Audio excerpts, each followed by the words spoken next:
This is a 1967 Triumph Daytona 500cc. It's a T100T engine. It's a project bike. I've not had it running. Needs some wiring sorting out. So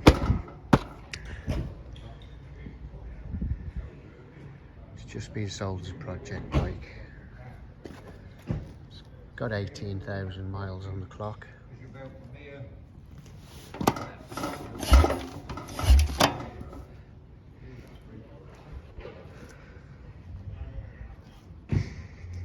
The gears select on it.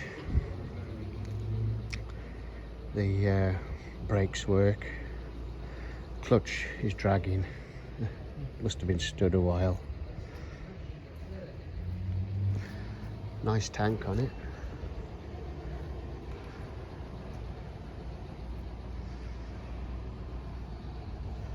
Make a nice little project.